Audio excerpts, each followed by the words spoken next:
ખેડા જિલ્લાના ગળતેશ્વર તાલુકા હેઠળ આવેલા વાડીનાથ ગામે દર વર્ષની પરંપરા મુજબ આ વર્ષે પણ હોળી પર્વની ઉજવણી। ખેડા જિલ્લાના ગળતેશ્વર તાલુકા હેઠળ આવેલા વાડીનાથ ગામે દર વર્ષે પરંપરા મુજબ આ વર્ષે પણ હોળીનો પર્વ ભક્તિભાવ અને હર્ષોલ્લાસ સાથે ઉજવવામાં આવ્યો હતો।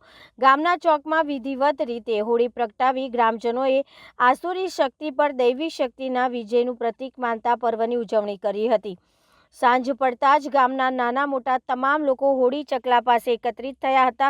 ગામના ભૂદેવો દ્વારા શાસ્ત્રોક્ત વિધિ વિધાન સાથે પૂજા અર્ચના કરવામાં આવી હતી। શુભ મુહૂર્તમાં હોલિકા દહન કર્યા બાદ ગ્રામજનોએ હોળીની પ્રદક્ષિણા કરી શ્રીફળ ધાણી અને ખજૂરનો પ્રસાદ અર્પણ કરી સુખ શાંતિ અને સમૃદ્ધિ માટે પ્રાર્થના કરી હતી।